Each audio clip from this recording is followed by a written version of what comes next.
Chapter 3, Full Metal Witch 3. First Part. A brilliant sun traced crisp shadows on the ground. The air was so clean you could have gotten a clear sniper shot from kilometers away.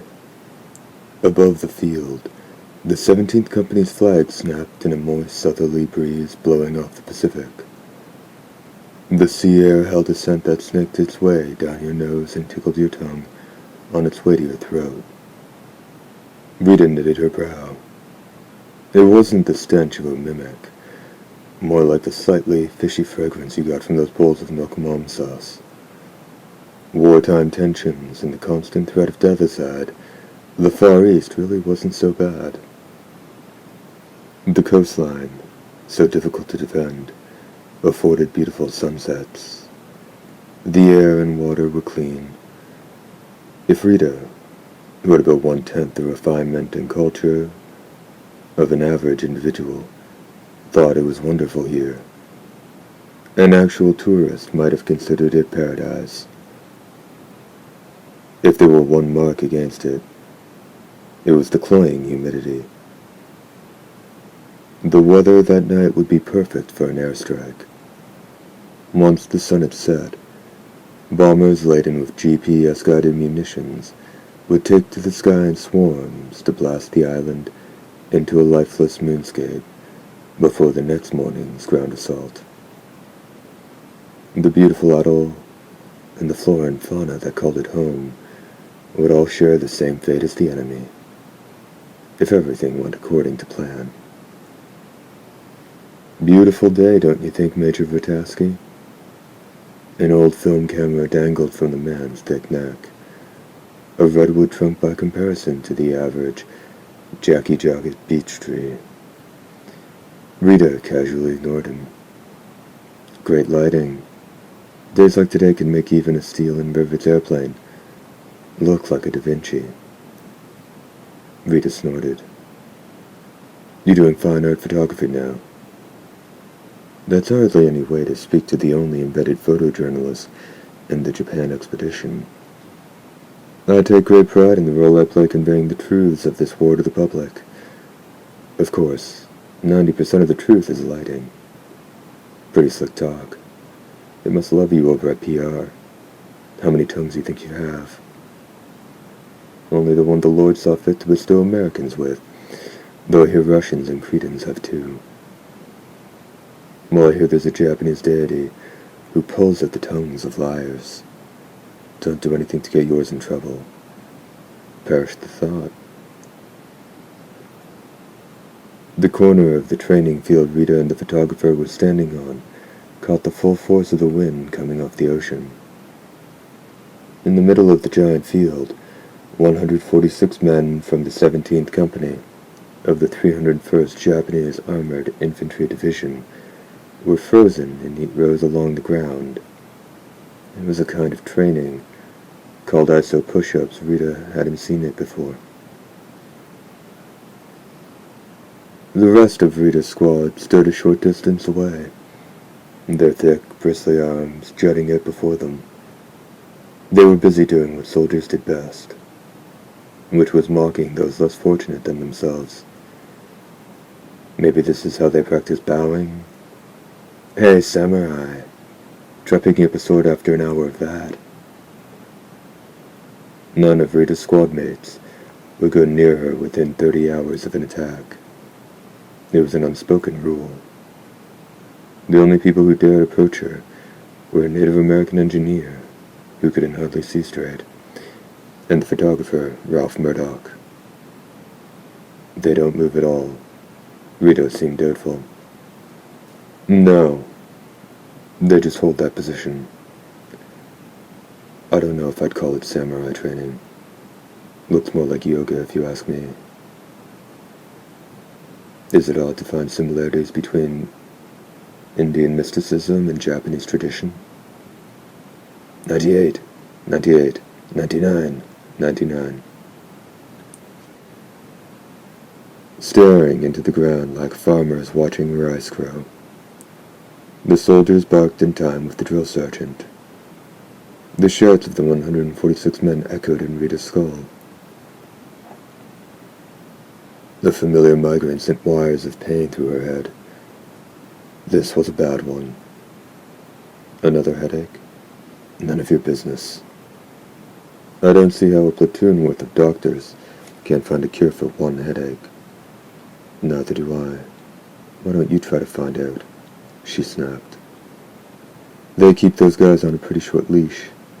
I can't even get an interview. Murdoch raised his camera. It wasn't clear what he intended to do with the images of the spectacle unfolding, in perfect stillness before him. Maybe sell them to a tabloid, with nothing better to print. I'm not sure that's in very good taste. Rita didn't know a single soldier on the field, but she didn't have to know them to like them better than Murdoch. Pictures are neither tasteful nor distasteful. If you click on a link and a picture of a corpse pops up, you might have grounds for a lawsuit. If that same picture appears on the homepage of the New York Times, it could win a Pulitzer Prize. This is different. Is it? You're the one who broke into the data processing center. If it weren't for your slip-up, these men wouldn't be here being punished, and you wouldn't be here taking pictures of them. I'd say that qualifies as distasteful. Not so fast. I've been wrongly accused. The sound of his camera shutter grew more frequent, masking their conversation. Security here is lax compared to Central Command. I don't know what you were trying to dig up out here in the boondocks, but don't hurt anyone else doing it. So you're on to me. I just hate to see the censors come down on you right before you land your big scoop. The government can tell us any truth they please, but there are truths, and there are truths, Murdoch said. It's up to the people to decide which is which, even if it's something the government doesn't want reported. How egotistical. Name a good journalist who isn't. You have to be to find a story. Do you know any dreamers? I'm not interested in feed religions. Did you know the Mimics went on the move at almost exactly the same time you started that big operation up in Florida? The Dreamers were a pacifist group, civilian of course. The emergence of the Mimics had had a tremendous impact on marine ecosystems. Organizations that had called for the protection of dolphins, whales, and other marine mammals died out. The Dreamers picked up where they left off. Dreamers believed the Mimics were intelligent, and they insisted it was humanity's failure to communicate with them that had led to this war. They reasoned that if Mimics could evolve so quickly into such potent weapons, with patience, they could develop the means to communicate as well. The Dreamers had begun to take in members of a war-weary public, who believed humanity could never triumph over the Mimics. And in the past 2 to 3 years, the size of the movement had ballooned. I interviewed a few before coming to Japan. Sounds like hard work. They all have the same dream on the same day. In that dream, humanity falls to the Mimics. They think it's some sort of message they're trying to send us. Not that you needed me to tell you that. Murdoch licked his lips. His tongue was too small for his body, giving the distinct impression of a mollusk. I did a little digging before U.S. Spec Ops launched major attacks. It turns out there are particularly high concentrations of these dreams. And over the past few years, more and more people have been having the dream. It hasn't been made public, but some of these people are even in the military.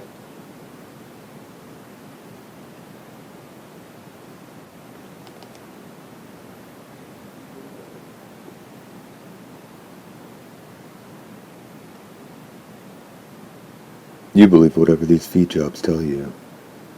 Listen to them long enough and they'd have you thinking sea monkeys were regular Einsteins.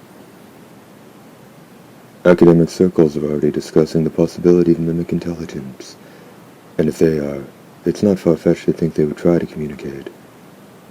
You shouldn't assume everything you don't understand is a message, Rita said. She snorted. Keep on like that, and next thing you'll be telling me you found signs of intelligence in our government, and we both know that's never going to happen. Very funny. But there's a science here you can't ignore. Each step up the evolutionary ladder, from single-celled organism to cold-blooded animal to warm-blooded animal, has seen a tenfold increase in energy consumption. Ralph licked his lips again. If you look at the amount of energy a human in modern society consumes, it's 10 times greater than that of a warm-blooded animal of similar size. Yet mimics, which are supposed to be a cold-blooded animal, consume the same amount of energy as humans. That's supposed to mean they're higher than us on the ladder. That's quite a theory. You should have it published. I seem to recall you saying something about having dreams. Sure, I have dreams. Ordinary dreams. To Rita, looking for meaning in dreams was a waste of time. A nightmare was a nightmare, and the time loop she'd stumbled into in the course of the war, well, they were something else entirely. We have an attack coming up tomorrow. Did any of the people you interview get a message? Absolutely. I called LA this morning to confirm it. All three had had the dream. Now I know it's not true. That's impossible. How would you know? This is only the first time through today. That again. How can a day have a first time or a second time? Just hope you never find out. Murdoch made a show of shrugging. Rita returned her gaze to the unlucky men on the field. Jacket jockeys didn't have much use for muscle. Endurance was the order of the day, not stamina-draining burst power. To build their endurance, Rita's squad practiced a standing technique from Kung Fu known as Mabu.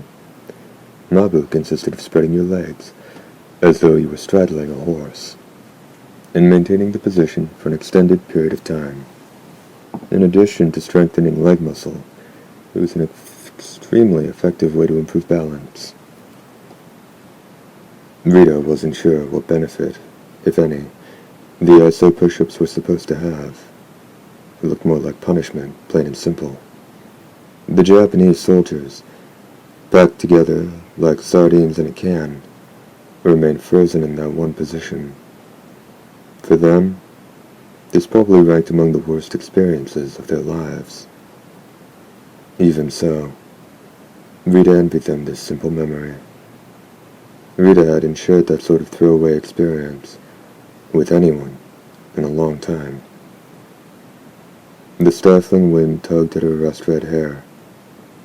Her bangs, still too long no matter how many times she cut them, made her forehead itch. This was the world as it was at the start of the loop. What happened here only Rita would remember.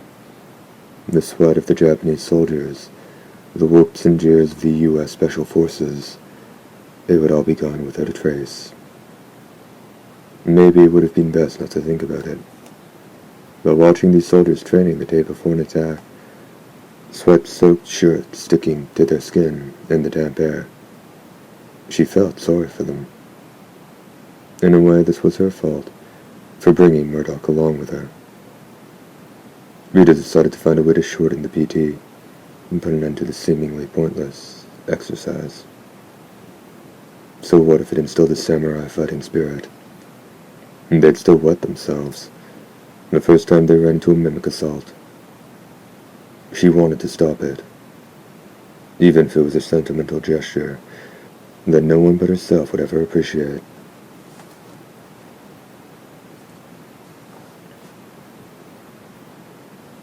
Surveying the training field, Rita chanced upon a pair of defiant eyes staring directly at her. She was accustomed to being looked on with awe, admiration, even fear, but she'd never seen this. A look filled with such unbridled hatred from a complete stranger. If a person could shoot lasers from their eyes, Rita would have been baked crisper than a Thanksgiving turkey in about 3 seconds. She'd only met one other man whose eyes even approached the same intensity. Arthur Hendricks, deep blue eyes which had known no fear. Rita had killed him, and now those blue eyes were buried deep in the cold earth. Judging by his muscles, the soldier staring at her was a rookie, not long out of boot camp. Nothing like Hendricks. He had been an American, a lieutenant, and the commander of the U.S. Special Forces Squad. The color of the soldier's eyes was different. His hair, too. His face and body weren't even close. Still, there was something about this Asian soldier that Rita Vertasky liked. First part and second part. Rita had often wondered what the world would be like if there were a machine that could definitively measure the sum of a person's potential. If DNA determined a person's height or the shape of their face, why not their less obvious traits too? Our fathers and mothers, grandfathers and grandmothers, ultimately every individual was the product of the blood that flowed in the veins of those who came before. An impartial machine could read that information and assign a value to it. As simple as measuring height or weight. What if someone who had the potential to discover a formula to unlock the mysteries of the universe wanted to become a pulp fiction writer? What if someone who had the potential to create unparalleled gastronomic delicacies had his heart set on civil engineering? There is what we desire to do, and what we are able to do.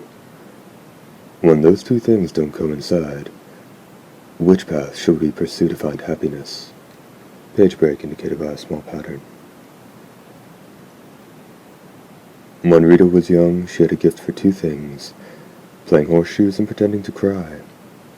The thought that her DNA contained the potential to become a great warrior couldn't have been further from her mind. But she lost her parents when she was 15. She was an ordinary kid who didn't like her carrot-top hair.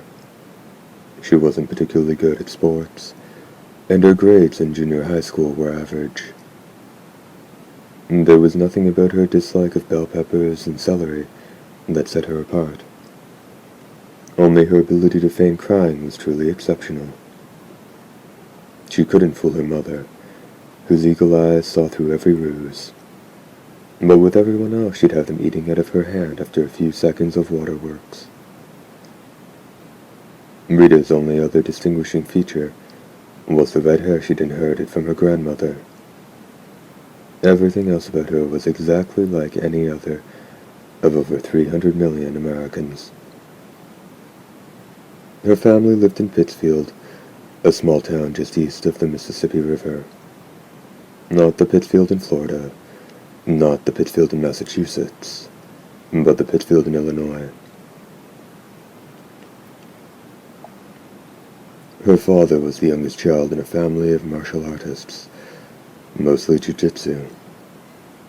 But Rita didn't want to go to a military academy or play sports. She wanted to stay at home and raise pigs. It was an easy place to forget that humanity was in the middle of a war against a strange and terrible foe.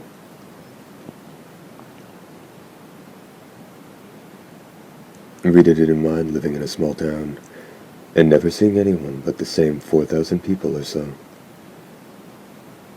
Listening to the squeals of the pigs day in and day out could get a little tiresome, but the air was clean and the sky wide. She always had a secret spot where she could go to daydream and look for four-leaf clovers. An old retired trader had a small general store in town. He sold everything from foodstuffs and hardware to little silver crosses that were supposed to keep the mimics away. He carried all natural coffee beans you couldn't find anyplace else. The mimic attacks had turned most of the arable land in developing countries to desert, leaving luxury foods like natural coffee, tea, and tobacco extremely difficult to come by. They'd been replaced with substitutes, or artificially flavored taste-alikes that usually failed. Rita's town was one of many attempting to provide the produce and livestock needed by a hungry nation and its army. The first victims of the mimic attacks were also the most vulnerable, in the poorest regions of Africa and South America, the archipelagos of Southeast Asia, countries that lacked the means to defend themselves, watched as the encroaching desert devoured their land. People abandoned the cultivation of cash crops, the coffee, tea, tobacco, and spices coveted in wealthier nations, and began growing staples, beans, and sorghum. Anything to stave off starvation. Developed nations had generally been able to stop the mimic advance at the coastline, but much of the produce they had taken for granted disappeared from markets and store shelves overnight. Rita's father, who had grown up in a world where even Midwesterners could have fresh sushi every day, was, it is no exaggeration to say, a coffee addict. He didn't smoke or drink. Coffee was his vice. Often he would take Rita by the hand and sneak off with her to the old man's store, where Rita's mother wasn't watching. The old man had skin of bronze and a bushy white beard. When he wasn't telling stories, he chewed the stem of his hookah hose between puffs. He spent his days surrounded by exotic goods from countries most people had never heard of.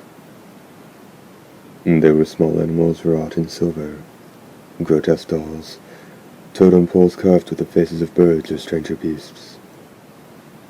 The air of the shop was a heady mix of the old man's smoke, untold spices, and all-natural coffee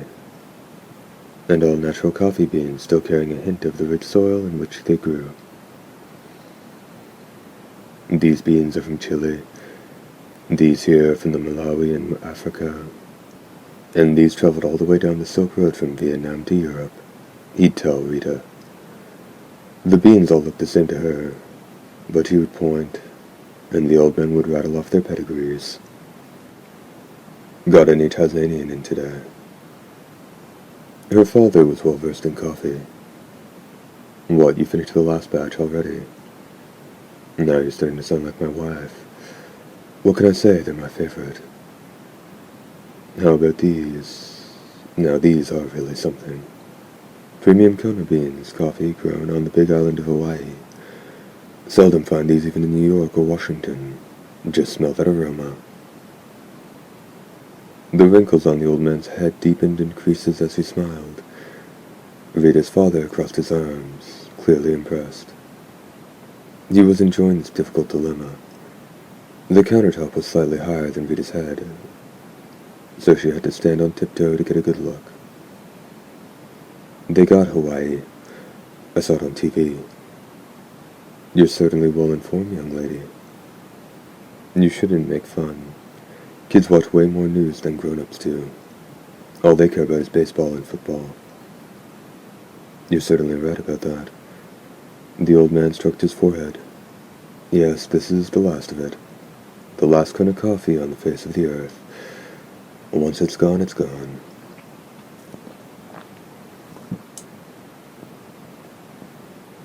Where'd you get a hold of something like that? That, my dear, is a secret. The hempen bag was packed with cream-colored beans.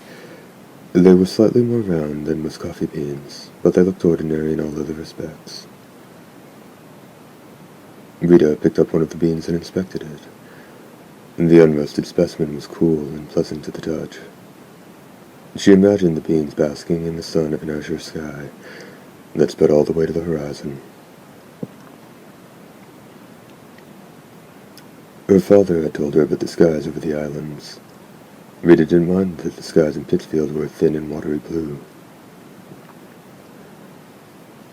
But just once she wanted to see the skies that had filled those beans with the warmth of the sun.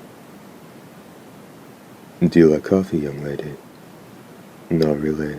It's not sweet. I prefer chocolate. Pity. It smells nice, though. And these ones definitely smell best of all, Rita said. Then there's hope yet for you. What do you say? Could I take over my shop when I retire? Rita's father, who until then hadn't looked up from the coffee beans, interrupted. Don't put any ideas in her head. We need someone to carry on the farm, and she's all we've got. Then maybe she can find a promising young boy or girl for me to pass on my shop to, eh? I don't know. I'll think about it, Rita answered with indifference. Her father set down the bag of coffee he'd been admiring and kneeled to look Rita in the eye. I thought you wanted to help out on the farm." The old man hastily interjected, "Let the child make up her own mind. It's still a free country." A light flared in the young Rita's eyes.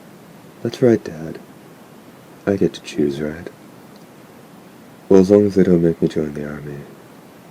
"Don't like the army either, eh?" "The UDF isn't all bad, you know." Rita's father scowled. "This is my daughter you're talking to."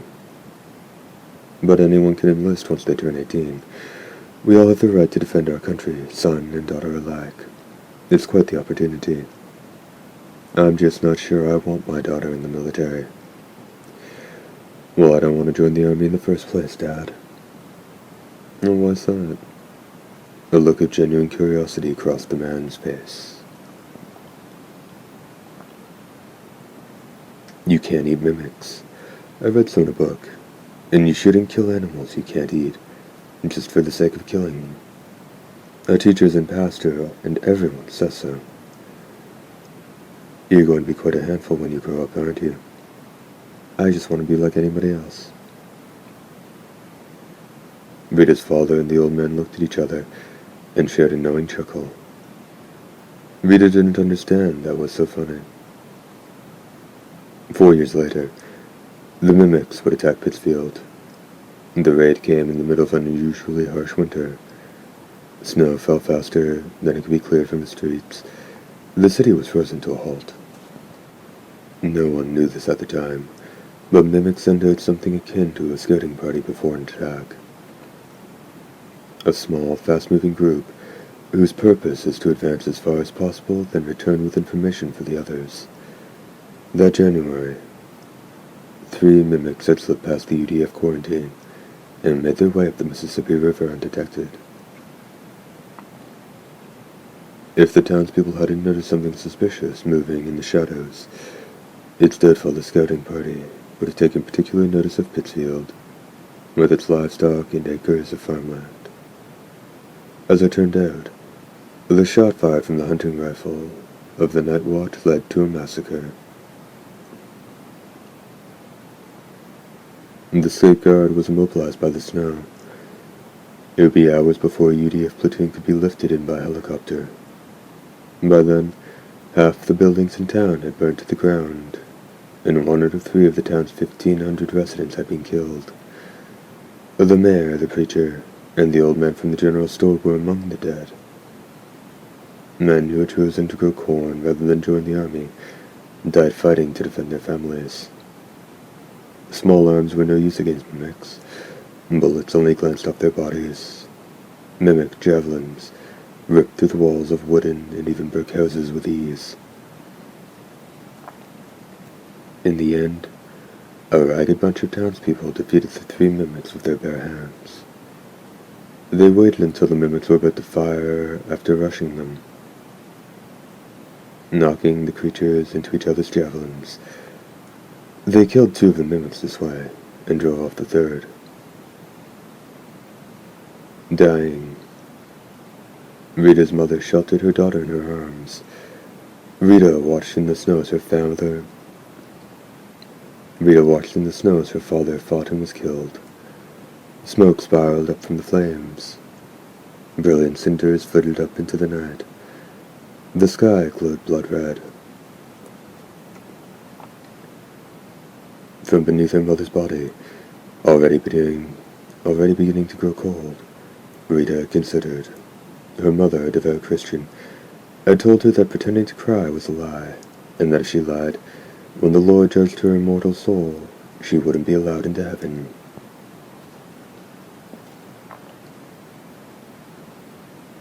When her mother told Rita that if Mimics didn't lie, they could get into heaven, the girl had grown angry. Mimics weren't even from Earth. They didn't have souls, did they? If they did, and they really did go to heaven, Rita wondered whether people and Mimics would fight up there. Maybe that's what awaited her parents.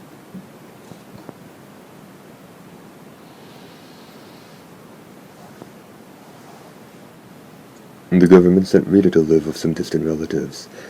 She stole a passport from a refugee 3 years older than she, who lived in a run-down apartment next door, and headed for the UDF recruiting office. All over the country, people were getting tired of the war. The UDF needed all the soldiers they could get for the front lines. Provided the applicant hadn't committed a particularly heinous crime, the Army wouldn't turn anyone away. Legally, Rita wasn't old enough to enlist, but the recruiting officer barely even glanced at her purloined passport before handing her a contract. The Army granted people one last day to back out of enlistment if they were having second thoughts. Rita, whose last name was now Vertasky, spent her last day on a hard bench outside the UDF office. Rita didn't have any second thoughts. She only wanted one thing: to kill every last mimic that had invaded her planet. She knew she could do it. She was her father's daughter. Second part, end. 3. On the next clear night, look up in the direction of the constellation humanity calls Cancer. Between the pincers of the right claw of the giant crab in the sky sits a faint star.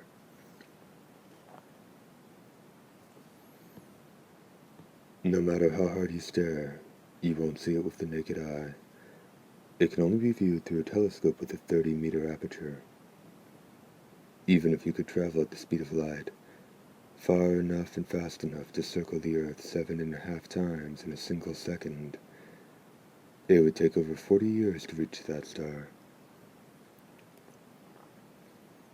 Signals from Earth scatter and disperse on their journey across the vast gulf between.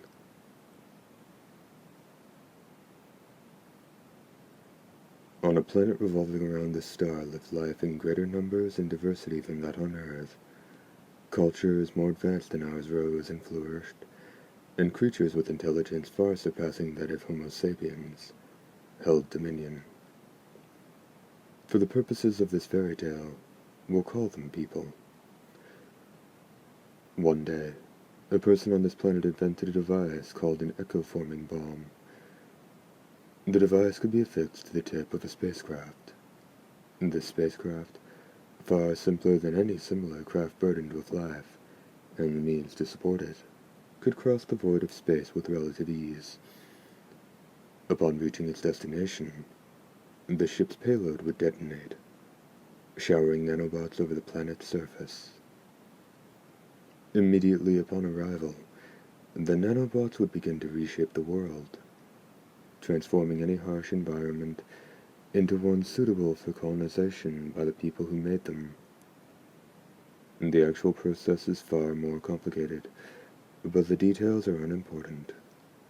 The spacecraft ferrying colonists to the New World would arrive after the nanobots had already completed the transformation. The scholars among these people questioned whether it was ethical to destroy the existing environment of a planet without first examining it.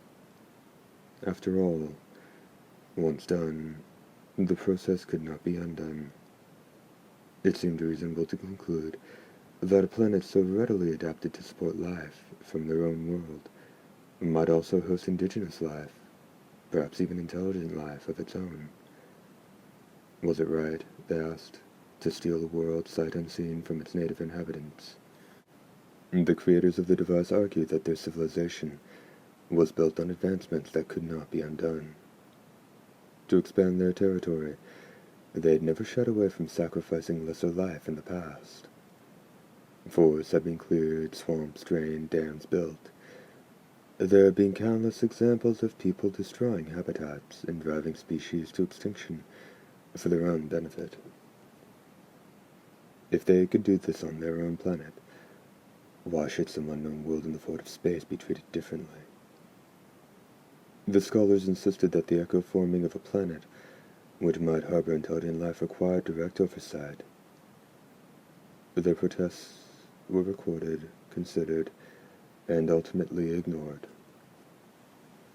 There were concerns more pressing than the preservation of whatever life might be unwittingly stomped out by their eco-forming projects. The people had grown too numerous for their own planet, and so they required another to support their burgeoning population. The chosen world's parent star could not be at too great a distance, nor would a binary or flare star suffice. The planet itself would have to maintain an orbit around a G-class star at a distance sufficient for water to exist in liquid form. The one star system that met these criteria was the star we call the Sun. They did not worry for long that this one star might be the only one in the corner of the Milky Way that was home to intelligent life like their own. No attempt was made to communicate. The planet was over 40 years away at the speed of light, and there was no time to wait 80 years for the chance of a reply. Page break indicated by a small pattern. The spacecraft built on the distant planet eventually reached Earth. It brought with it no members of their species, no weapons of invasion. It was basically nothing more than a construction machine. When it was detected, the interstellar craft drew the attention of the world. But all Earth's attempts to make contact went unanswered. Then the ship split into 8 pieces. 4 of the pieces sank deep under the ocean, while 3 fell on land. The final piece remained in orbit. The pieces that landed in North Africa and Australia were handed over to NATO. Russia and China fought over the piece that landed in Asia, but China came out on top. After much arguing among the nations of Earth, the orbiting mothership was reduced to a small piece of space junk by a volley of missiles. The crash machines that came to rest on the ocean floor began carrying out their instructions quietly and methodically. In the depths, the machines chanced upon echinoderms, starfish. The crash produced nanobots, penetrated the rigid endoskeletons of the starfish, and began to multiply in symbiosis with their hosts. The resulting creatures fed on soil. They ate the world in shadowed poison. What passed through their bodies was toxic to life on Earth, but suitable for the people who had sent them. Slowly the land where the creatures fed died, and became desert. The seas where they spread turned a milky green. At first it was thought the creatures were the result of mutations caused by chemical runoff, or perhaps some prehistoric life form released by tectonic activity. Some scientists insisted it was a species of evolved salamander, though they had no evidence to support their conclusion. Eventually these new creatures formed groups and began venturing out of the water. They continued their work to reshape the earth with no regard for the society of man. When they first appeared on land, the aliens and informers were not weapons of war. They were sluggish, and a group of armed men could easily dispatch them. But like cockroaches that develop resistance to pesticides, the alien creatures evolved. The crash machines that created them concluded that in order to fulfill their objective of xenoforming the planet, they would have to remove the obstacles standing in their way. War engulfed the world. The damage wrought was swift and massive. In response, a worldwide united defense force was established. Mankind had a name for the enemy that had brought the world to the brink of ruin. We called them mimics. Third part, end.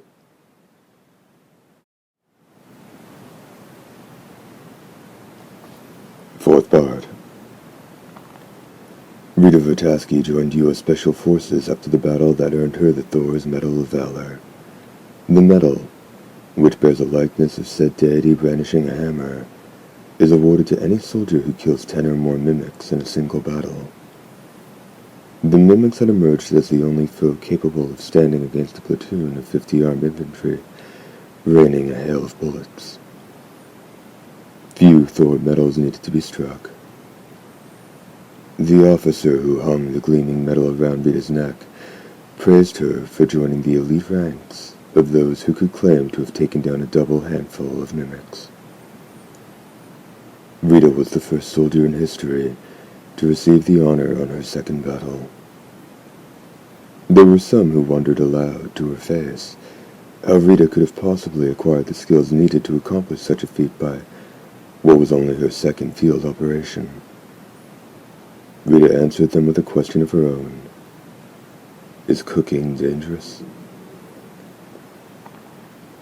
Most would answer no. But what is a gas range but a short-range flamethrower? Any number of flammable materials might lie waiting beneath the average kitchen sink. Shelves lined with pots could weaken and fall in an avalanche of iron and steel. A butcher's knife could kill as easily as a dagger. Yet few people would consider cooking a dangerous profession.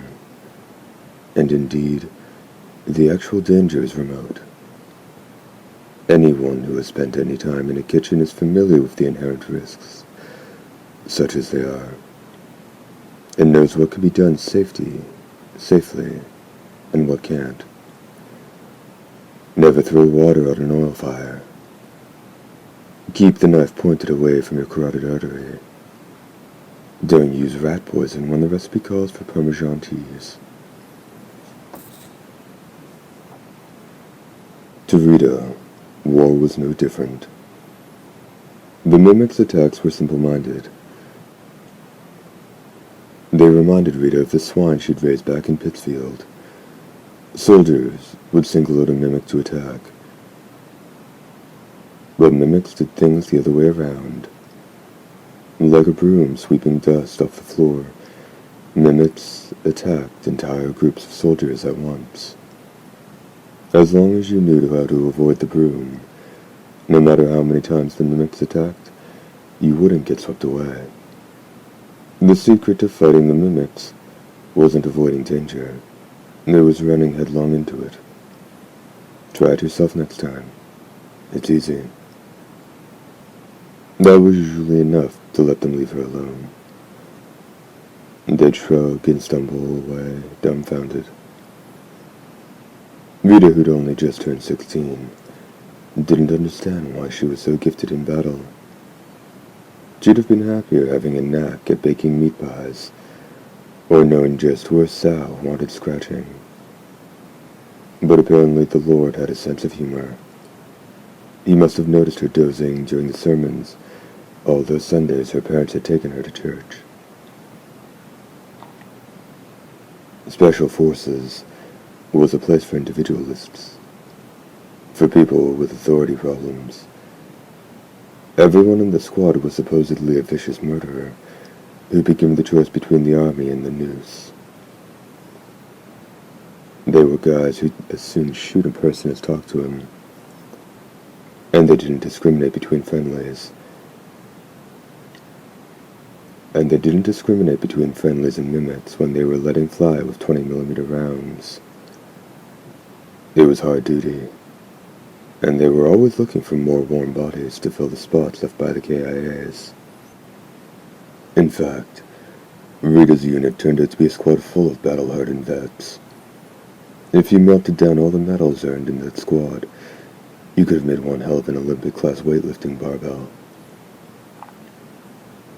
The squad was full of badasses who had been through hell and back so many times they were on a first-name basis with the devil. When shit started flying, they started telling jokes. Not the kind of jokes you told your mother over dinner either. Contrary to their reputation, however, there were some good guys in the bunch. Rita took to her new comrades immediately. A first lieutenant by the name of Arthur Hendricks held the squad together. He had gleaming blonde hair, piercing blue eyes, and a beautiful wife so delicate you had to be careful not to break her when giving her a hug. No matter how minor the operation, Hendricks would always give his wife a call beforehand, for which he was constantly derided by the rest of the squad. In a squad where everyone, men and women both, used language that would have sent a nun into cardiac arrest, Hendricks was the only man who never uttered a single profanity. At first he treated Rita like a little sister, much to her consternation. She'd never admit it, but she grew to like it.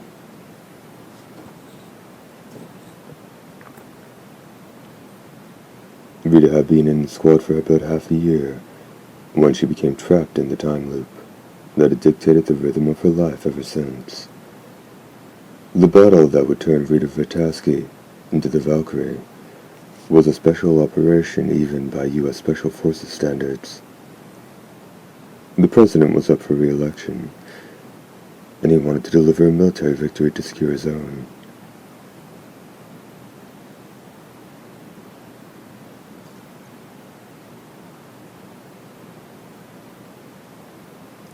The president was up for re-election, and he wanted to deliver a military victory to secure his own. Over the objections of his generals and the media, he poured it all into the operation. Every tank with treads, every attack chopper that could stay airborne, and over 10,000 platoons of jacketed soldiers. Their goal? To regain control of the Florida Peninsula. It was the most dangerous, most reckless, and by far the hardest battle Rita had ever seen.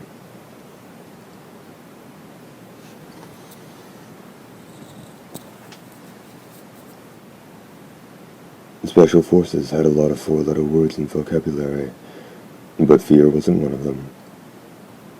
Even so, it took more than one squad to turn around a hopeless war against a superior enemy.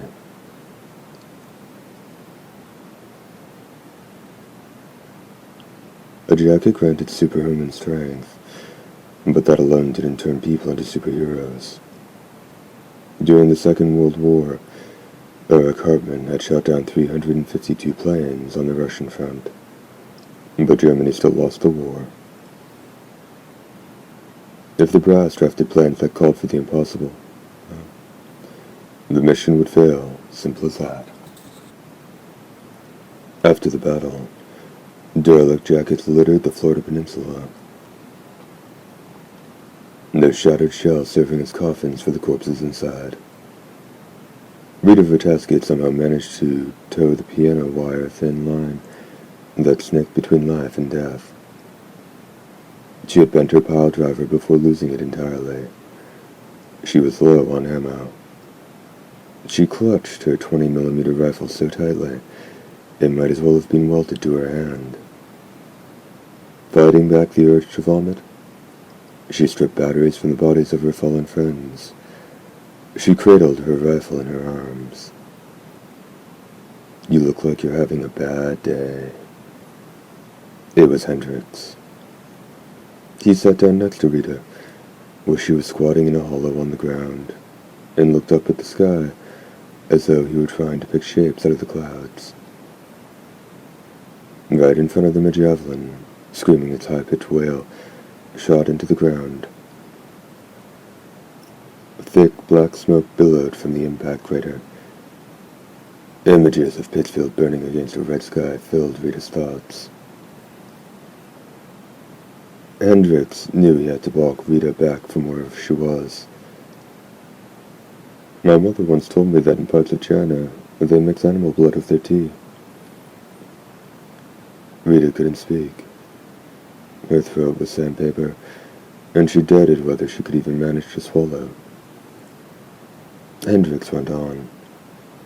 "The nomads there can all ride horses, men, women, even the children.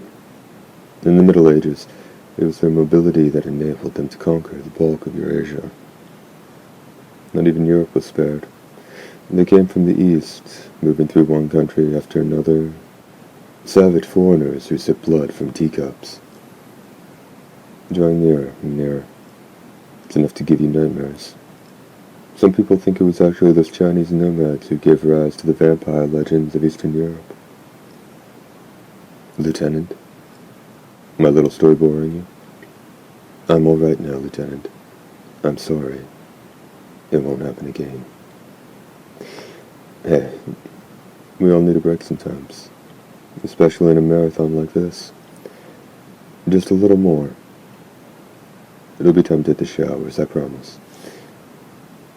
He finished speaking and moved on to the next soldier. Rita rejoined the fray, and then she saw it. One mimic that stood out from the rest. It didn't look different from the others. Another bloated dead frog in a sea of waterlogged amphibians. But there was something about this one that set it apart. Maybe spending so much time in such proximity to death had sharpened senses she didn't know she had, revealing secrets that lay hidden from normal sight. When she killed that mimic, the time loop began, page break indicated by a small pattern. There was always one mimic at the heart of the network, a queen of sorts. Its outward appearance was the same as the others. Just as all pigs looked alike to someone not in the business of raising pigs, the difference between that mimic and the rest was one only Rita could see. Somehow, as she fought and slew countless mimics, she began to tell them apart. It was something subliminal, bordering on instinct. She couldn't have explained the difference if she tried. The easiest place to hide a tree was in the forest. The easiest place to hide an officer was in among the grumps. The mimic at the heart of each pack was hiding in plain sight. Think of it as the server of the network.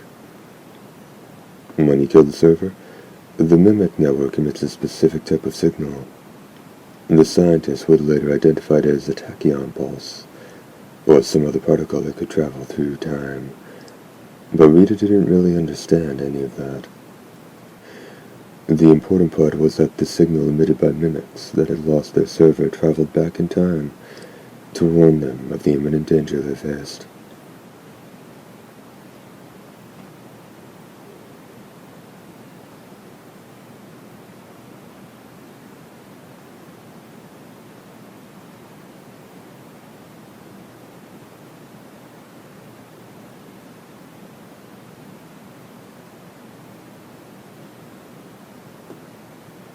The danger appeared in the memory of the mimics as a portent. The danger appeared in the memory of the mimics as a portent, a window into the future. The mimics that received this vision could modify their actions to safely navigate the pending danger. This was only one of many technologies discovered by that advanced race from a distant star. The process, built into the design of each crash machine, served as a warning system to prevent some freak accident from upsetting a xenoforming plan that had taken so long to place in motion.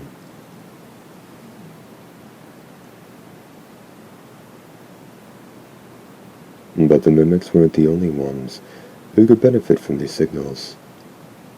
Kill a mimic server, one electrical contact with it, and a human would receive the same gift of foresight meant for the network.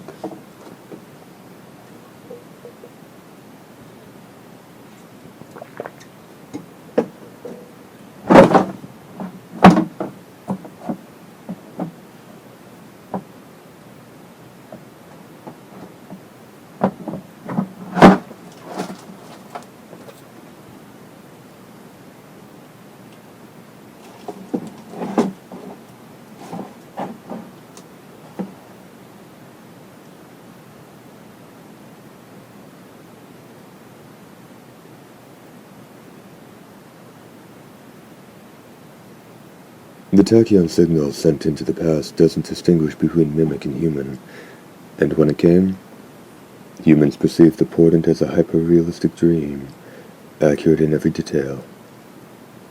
To truly defeat a mimic strike force, you have first to destroy their network and all the backups it contains, then destroy the server mimic. Otherwise, no matter how many different strategies you try, the mimics will always develop a counter-strategy that ensures their survival. Page break indicated by a small pattern. Number 1. Destroy the antenna. Number 2. Massacre every mimic being used as a backup for the server. Number 2. Massacre every mimic being used as backup for the network. Number 3. Once the possibility for transmissions to the past has been eliminated, destroy the server. 3 simple steps to escape to the future. It took Rita 211 passes through the loop to figure them out. No one Rita told would believe her. The army was used to dealing in concrete facts. No one was interested in far-fetched stories involving time loops. When Rita finally broke out of the loop and reached the future, she learned that Arthur Hendricks had died. He was one of 28,000 killed in the battle. In the 2 days Rita had spent in an endless circle of fighting, she'd managed to research the history of war, scour the feeds for information about the mimics, and enlist a goofball engineer to make her a battle axe. She'd succeeded in breaking the loop, in changing her own future. Yet Hendricks' name still ended up with the letters KIA printed beside it. Rita finally understood. This was what war really was.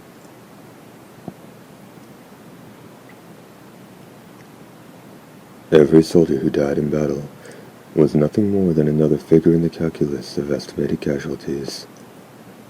Their hardships, joys, and fears never entered into the equation. Some would live, others would die.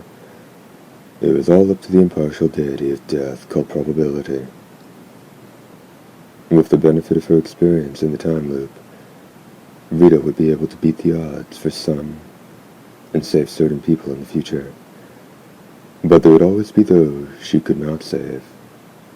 People with fathers, mothers, friends, maybe even brothers, sisters, wives, husbands, children. If she could only repeat the 211th loop, maybe she could find a way to save Hendricks. But at what cost? Rita Vertasky was alone in the time loop. And in order for her to make it out, someone would have to die. Hendricks made one last phone call before that battle. He learned he had just become a father, and he was upset that the picture of his kid he'd printed out and taped inside his jacket had gotten dirty. He wanted to go home, but he put the mission first. Rita had heard the phone conversation 212 times now. She knew it by heart. Rita was awarded a medal for her distinguished service in the battle. The Order of the Valkyrie, given to soldiers who killed over 100 mimics in a single battle. They had created the honor just for her. And why not? The only soldier on the entire planet who could kill that many mimics in a single battle was Rita Vertasky. When the president pinned the gleaming medal on Rita's chest, he lauded her as an angel of vengeance on the battlefield and declared her a national treasure. She had paid for the medal with the blood of her brothers and sisters. She didn't shed a tear. Angels don't cry. 4th part, end.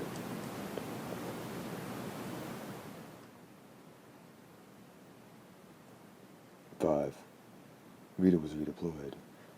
The name Full Metal Bitch and the awe-inspired rippled through the ranks. A top-secret research team was created to study the time loop. After poking, prodding, and probing Rita, the lab coats drafted a report claiming it was possible that the loops had altered Rita's brain, and that this was the cause of her headaches, and half a dozen other things that didn't actually answer any questions. If it meant wiping the mimics off the face of the earth, she didn't care if their space feed split her skull in two. The president had given Rita authority to act with total autonomy on the battlefield. She spoke less and less with the other members of her squad. She had a rental locker in New York where she stored the metals that kept pouring in. 6th part. Rita was stationed in Europe. The war went on. 6th part end. 7th part. North Africa.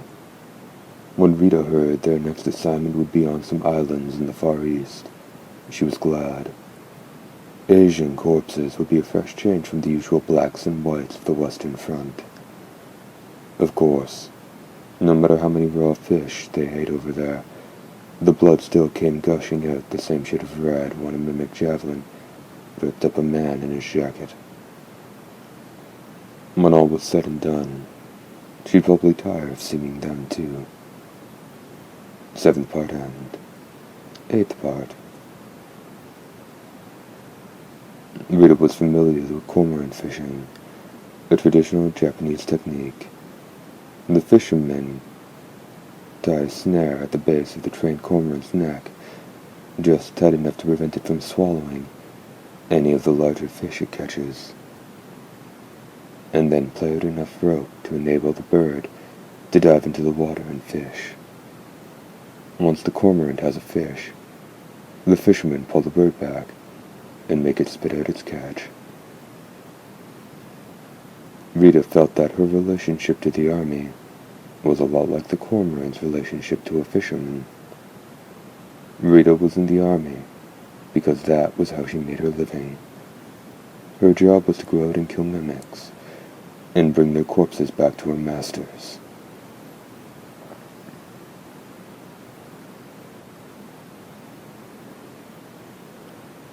In return, they provided her with everything she needed to live, and took care of life's little annoyances without her ever having to know they were there. It was a give-and-take relationship, and in her mind it was fair.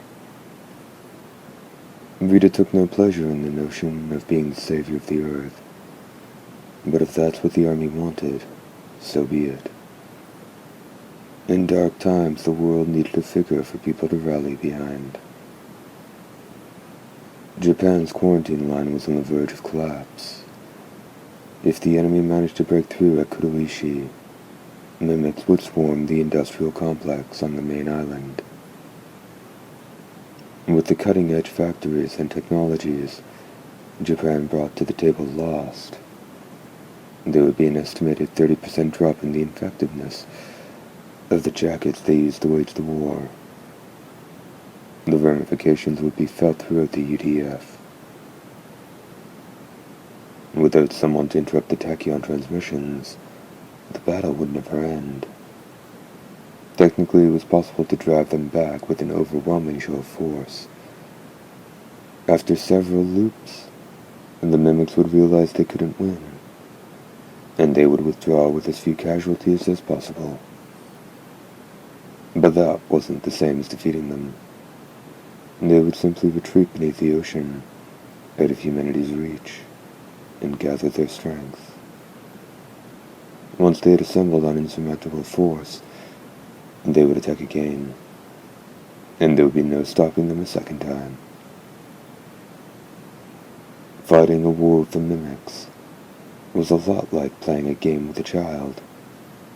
They had decided they were going to win before the game had even started, and they wouldn't give up until they won. Little by little, humanity was losing ground. The duration of the mimic time loops was approximately 30 hours. Rita repeated each loop only once. The first time through a battle, she assessed the casualties her squad had sustained. The second time through, she won. In that first pass, she could see what the strategy was, and learn who died. But the lives of her friends were in the merciless hands of fate. That couldn't be changed. Before each battle, Rita secluded herself to clear her thoughts. One of the privileges of her station was that Rita had her own private room that no one was allowed to enter.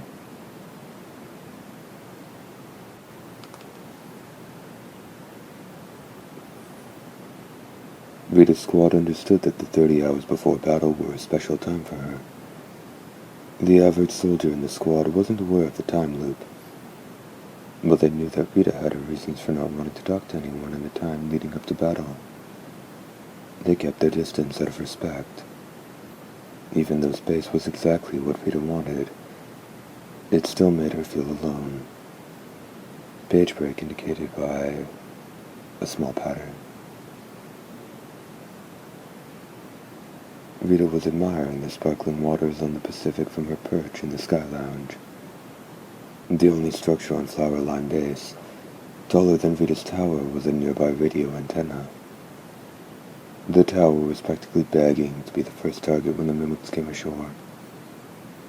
You could only laugh at the audacity of locating Officer's Lounge in such a vulnerable position.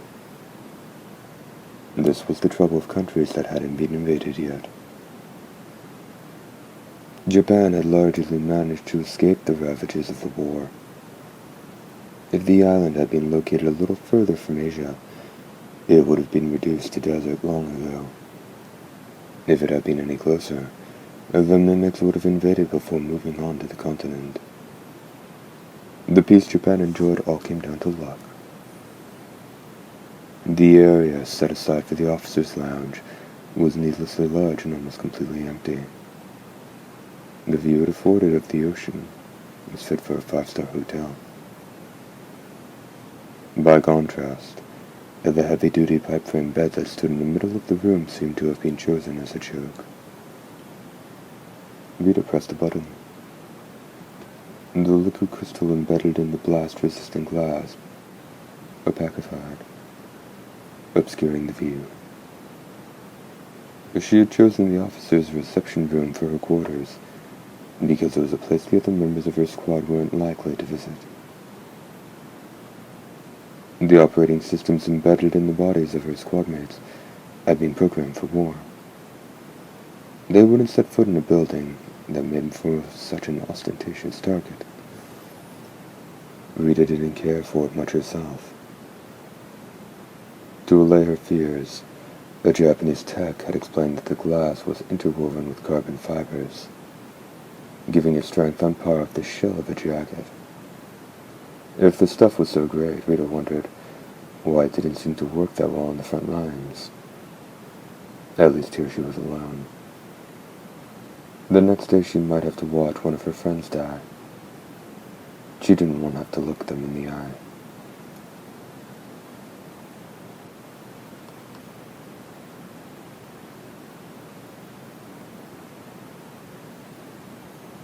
A soft knock aroused Rita from her thoughts. The glass at the entrance to the lounge was also embedded with liquid crystal. It was set to opaque with the rest. I don't appreciate distractions within minus 30 hours. Just leave me alone. And there was no reply. She sensed an odd presence from the other side of the door. It felt like a small animal being hunted by a pack of wolves, or a woman being stalked down a dark alley. It could only be Shasta. Rita pressed the button. The glass cleared to reveal the petite Native American woman standing at the door. First Lieutenant Shasta Rail was older than Rita and technically outranked her, but the Valkyrie didn't have to bend over backward for any engineer. Still, Rita found Shasta's deference and politeness endearing. Thud. Shasta bumped her forehead against the glass. She'd mistaken the suddenly transparent glass for an open doorway and walked right into it. She was holding something in the hand she pressed to her head.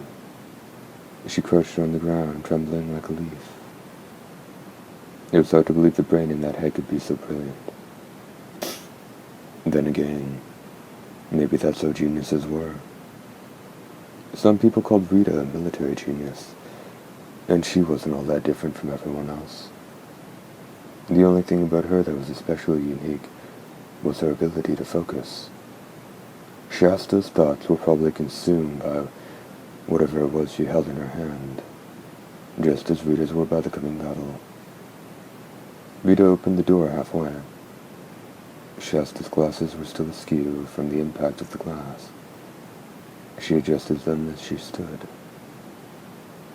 I'm sorry to bother you, but there was something I just had to show you. I'm really, really sorry. Shasta lowered her head and bumped it against the door that still blocked half of the entryway. This time she hit the corner, Thud. Ow. Shasta squatted on the ground again. No need to apologize. You're always welcome, Lieutenant. Without you, who would look after my jacket?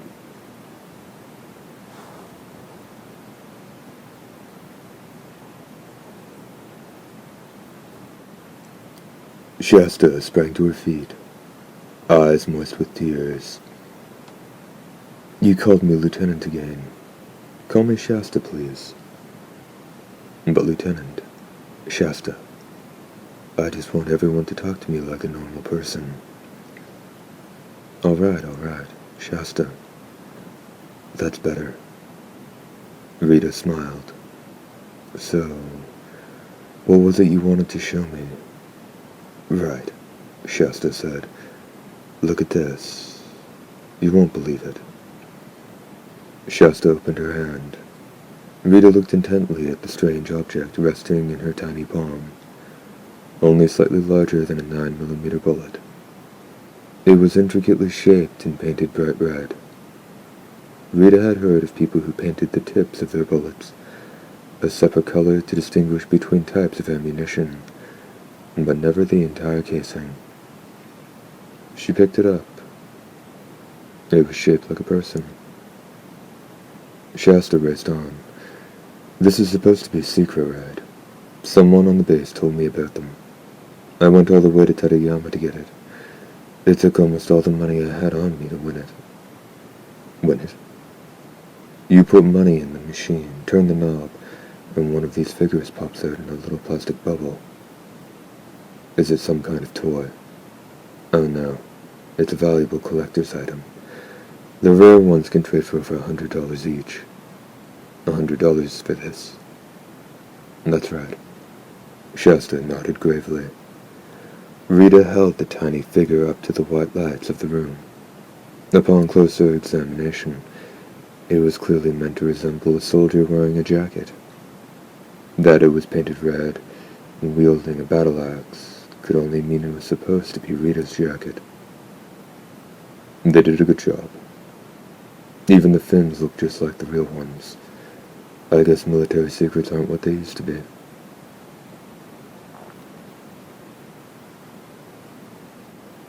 They use professional modelers.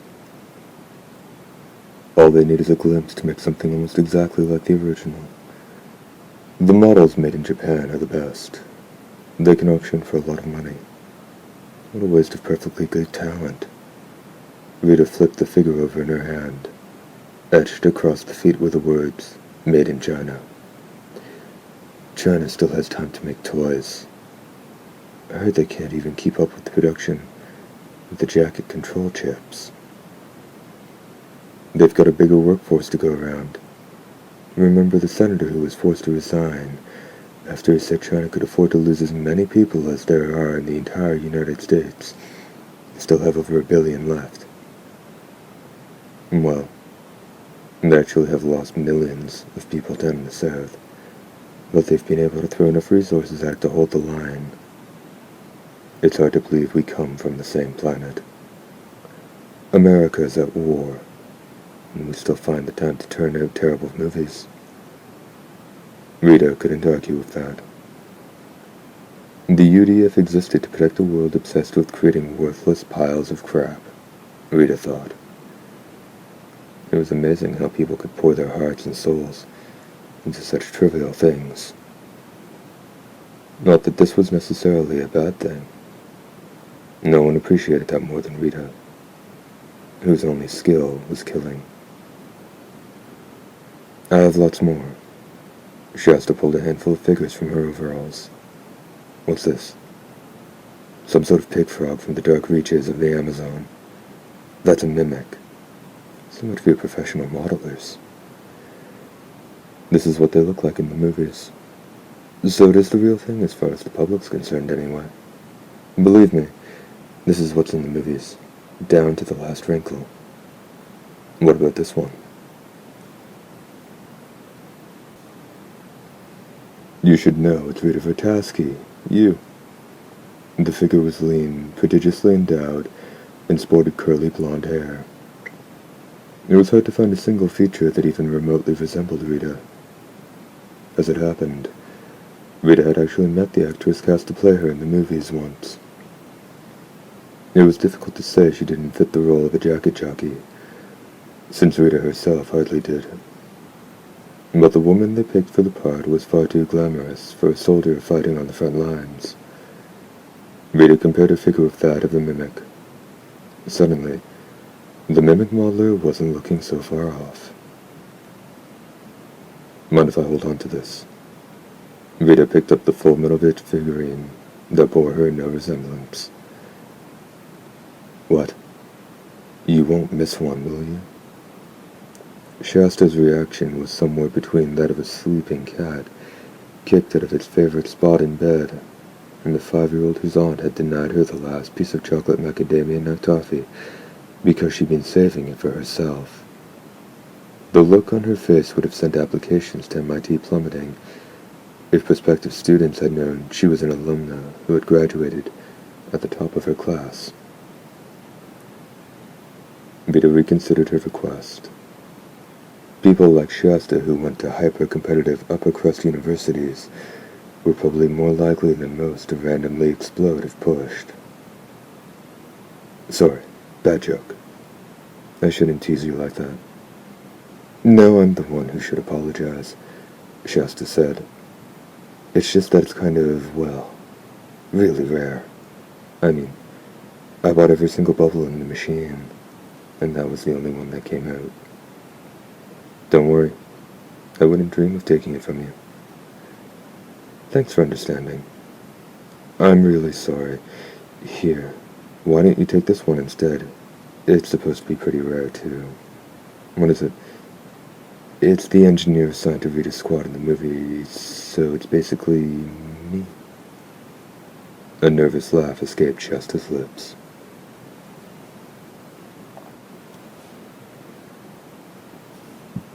It was the worst cliché of a female engineer Rita had ever seen. Rail, thin, freckled, exaggerated facial features at the extreme edge of the probability curve. If there were ever a 10mm high perfectionist who would never misplace so much as a single screw or run the risk of kissing a member of the opposite sex, this was it. Of course, the real brilliant engineer, it was supposedly based on, probably hit her head on her own locker at least twice a day, so it just went to show that you never knew. Shasta looked up at Rita with worry in her eyes. Don't you like it? It doesn't look anything like you. Neither does yours. They looked at each other. All right, thanks, I'll keep it. For luck. Shasta lifted another figure when Ralph Murdoch, the requisite camera hanging from his thick neck, walked in. Good morning, ladies. Rita cocked one rust-red eyebrow at the arrival of her unwelcome guest. Her face hardened to steel. The sudden change in Rita's demeanor startled Shasta, who looked as though she couldn't decide whether she wanted to hide from Rita behind this strange hulk of a journalist, or the other way around. After a few awkward moments of hesitation, she opted for taking cover behind Rita. How did you get in here? Rita made no attempt to hide her disdain. I'm a registered member of your personal staff. Who would stop me? You're your own staff, and we both know it. You can leave now. Rita didn't care much for this man, and as never saw a speck of battlefield mud running shoes. People like him and Shasta could meet and talk in total safety whenever the mood took them. His words were never limbed with the dread of knowing you would have to watch your friends die in the next battle. It was that dread, that certainty, that kept Rita from her squad mates, the only family she had left. Nothing this rambling fool would ever have to deal with in his entire life.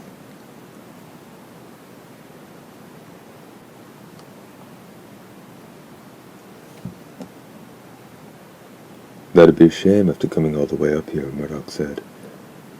I happened upon an interesting piece of news and I thought I'd share it with you. Send it to the New York Times. I'll be happy to read all about it. Trust me, you'll want to hear this. I'm not at all interested in what you find interesting. The Japanese troops are going to have some PT, punishment for troublemaking last night. I asked you to leave. I'm never in a good mood before battle. Don't you want to come watch? They're going to do some sort of samurai-style training. I'd love to hear the Valkyries take on the whole affair. Your mother must have been disappointed when the abortion only killed your conscience, Rita said. Such talk from a nice, sweet girl like you. I'd say it next time too, but I can't be bothered. Come again? Believe me, I'd rather not. Murdoch raised an eyebrow. Okay, so you talk trash and nonsense. 2 for 1. I guess I must be catching. Fine. So I have no conscience and I'm going straight to hell. You told me the same thing in Indonesia when I took those pictures of the crying kid running from a pack of mimics. Hell's too good for you. You just found a way to get a picture of Satan and use it to worm your way through heaven's back door. I'll take that as a compliment. A smile spread across the Valkyrie's lips. It was the same smile that came to her in those dark hours on the battlefield, when it was at least hidden behind her helmet.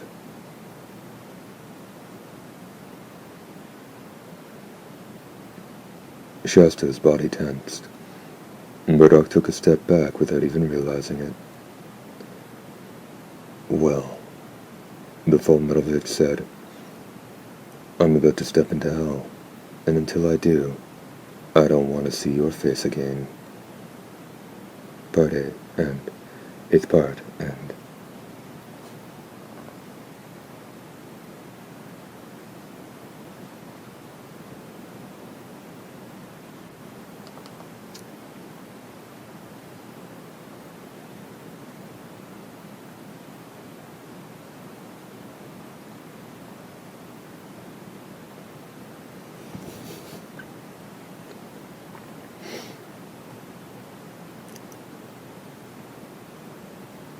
Ninth part. Rita ended up going to watch the PT. Shasta didn't. The only person near Rita was that damn Murdoch, and the rest of her squad maintained a respectful distance. And that was when Rita's eyes met that challenge from the field, the gaze bearing the weight of the world. And there was something about the kid that Rita liked. She started walking toward him. She strode with purpose, each step a perfect movement designed to propel a jacket across the battlefield with total efficiency. She advanced across the field effortlessly and without a sound. To get 100% out of a jacket, a soldier had to be able to walk across a room full of eggs without cracking a single one. That meant being able to perfectly distribute their body weight with every step. The soldier was still staring at Rita. She walked right to him, then made a 90-degree turn and headed toward the tent where the Brigadier General was sitting. She gave him one regulation salute. The Brigadier General cast a doubtful glance at Rita. Rita was a sergeant major by rank, but she was also in the U.S. Corps, so their actual relative places in military hierarchy were a little muddy. Rita remembered this man. He had been attached at the hip to the general, who had made a beeline to shake Rita's hand at the start of the frivolous reception held to welcome the Special Forces. There were plenty of officers who had climbed the ranks, without ever fighting on the front lines, but this one seemed to have a special love for grandstanding and ass-kissing. They spoke briefly. The general seemingly bemused, and Rita's stance and body language well practiced. Then Rita returned to the field, walking past the ranks of men who seemed to bow before her. She chose a spot beside the soldier who'd been staring daggers at her, and started her ISO push-up. She could feel the heat of his body radiating through the chill air between them.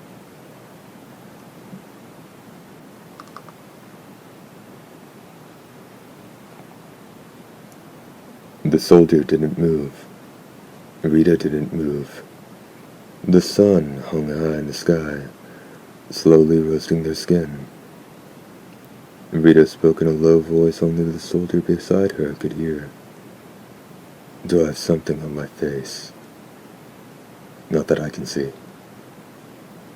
Other than a slightly odd intonation, the soldier's burst was clear and easy to understand. Nothing like back in North Africa. People from the former French colonies couldn't speak burst to save their lives. Burst English, or simply burst, was a language created to deal with the problem of communication in an army composed of soldiers from dozens of countries. It had a pared-down vocabulary and as few grammatical irregularities as possible. When they drafted the language, they deliberately struck all the profanities from the official vocabulary list. But you couldn't keep a bunch of soldiers from adding FUCK in its various noun, verb, and adjective forms to everything anyway. "You've been staring at me for a while now." "I guess I have," he said. "There's something you want from me." "Nothing I want to discuss like this." "Let's wait until this is done." "Shit for brains, Korea, you're slipping!" The lieutenant barked. Rita, with the disinterested expression of someone who never had a need for human contact her entire life, continued her ISO push-up. ISO push-ups were a lot rougher than they looked. Beads of sweat formed along your hairline, streamed past your temples, ran into your eyes, making them burn from the salt, and traced the line of your neck before falling from your chest. Having to endure that itch as it makes its way down your body was a lot like what a soldier had to endure cased in a jacket. This samurai training isn't completely worthless after all, Rita decided. When things got too hard to bear, it was best to let your mind wander. Rita let her thoughts drift from her own body's screams of protest to the surroundings. The Brigadier General from the General Staff Office looked baffled by the intruder in his proceedings. For him, a man who had never experienced a moment of real armed conflict, maybe this training field, with its gentle ocean breezes, was part of the war. To people who had never breathed in that mixture of blood, dust, and burning metal that pervaded a battlefield, it was easy to imagine that deployment was war, that training was war, that climbing some career ladder was war. And there was only one person for whom the war extended to that tranquil day before the battle, a woman named Rita Vertasky and her time loops. Page break indicated by a small pattern.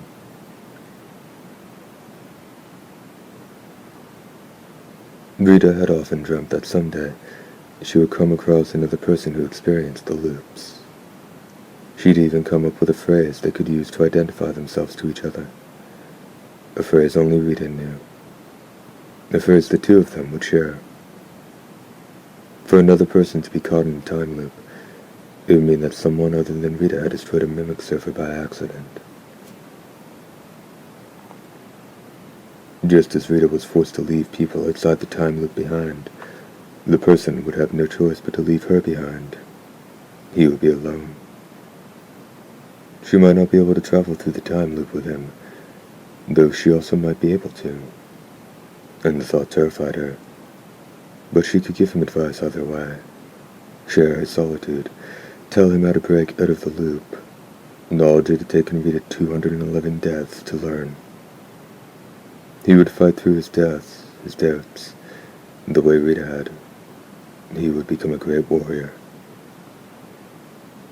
Deep in a quiet corner of Rita's heart, she was sure no one would ever come to tell her the words only she knew.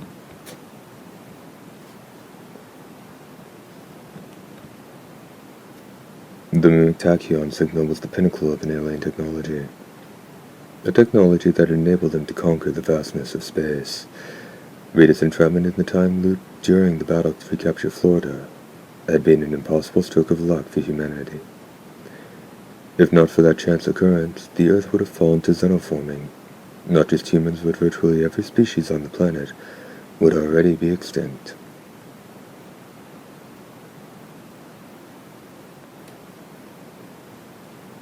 Rita's fame grew with each battle, and her loneliness with it. She had broken out of the time loop, but she felt as though she was still reliving the same day. Her one hope was that humanity's victory, the day when every last mimic had been blasted to extinction, would somehow rid her of her terrible isolation. Until then, she would continue to play her unique role in the conflict. Rita didn't mind the battles. She didn't have to think to fight. When she climbed into her red jacket, the sadness, the laughter, the memory that haunted her more than the rest, it all slipped away. The battlefield, swirling with smoke and gunpowder, was Rita's home. Page break indicated by a small pattern. PET ended less than an hour later. The general, the bile in his mouth forgotten, hurried off to the barracks. As Rita stood, the man beside her staggered to his feet. He wasn't particularly tall for a jacket jockey. He was young, but he wore his fatigues as though he'd been born in them. His clothes looked as though they'd just come from the factory, so there was something strangely jarring about his appearance. His lips were twisted in a Mona Lisa smile that did a good job of concealing his age. The number 157 was scrawled in Arabic numerals on the back of his hand. Rita didn't know what it meant, but it was an odd thing to do. Oddly enough that Rita didn't think she'd be forgetting him anytime soon. She'd heard of soldiers taping their blood type to the soles of their feet in the days before jackets were standard issue, but she'd never heard of a soldier who kept notes in ballpoint pen on the back of his hand.